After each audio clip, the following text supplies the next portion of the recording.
I know of no time where matters of the spirit and matters of public policy ought to be more together than at this time. All last week, this nation was in mourning because of the worst disaster that most of us have ever experienced in our lives. We remain stunned at the unprecedented attack on our own soil and at the indescribable loss of life that is still being calculated. We're reminded of the fragility of life. We're reminded of the vulnerabilities of open societies. And we are once again reminded of the depths to which evil can go.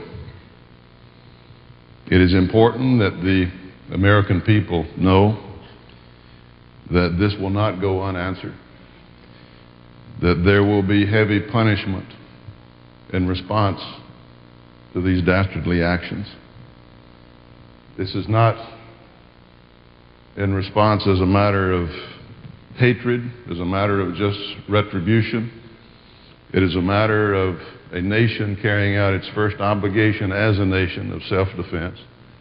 And it is a responsibility of a great democracy such as ours to do its part to show others, other would-be tyrants, other would-be dictators, other would-be destroyers of innocent life around the world, that these sorts of things will not go unanswered, and by doing so serve as a deterrent against future such actions, and thereby saving lives in the end.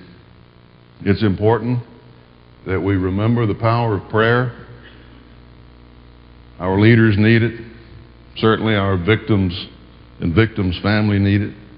It's important that we hold on to, as never before, our faith in God and our faith that everything is going to be all right.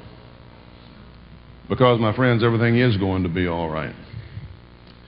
And much good, if one can believe it at this stage of the game, much good will come of this. I said some good things would come out of this. We can already see it happening. And those are the reasons why it will stand.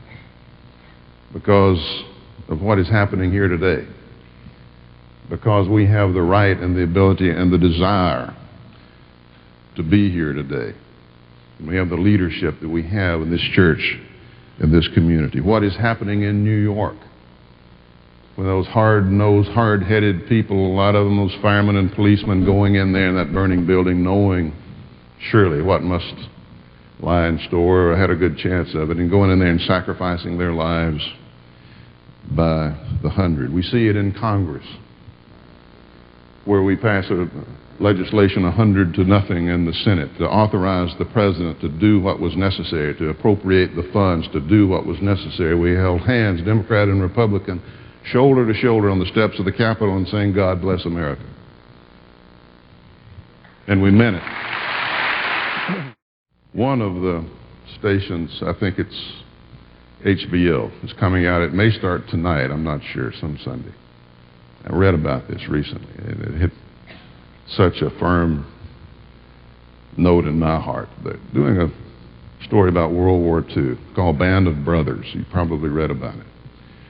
It's about the so-called Easy Company in World War II, who most, as I understand, most of them perished during that war. And the advertisement for it said, there was a time when ordinary people did extraordinary things. I want to say to you, my friends, that that time has not passed. That time has not passed.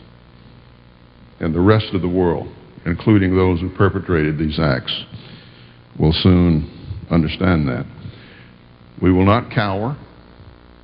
We will not hide. When we finish our mourning, we will continue on. We will not do it with hate in our heart, but resolution. And with God's blessing, we will remain the beacon for hope and freedom for the rest of the world. Thank you very much.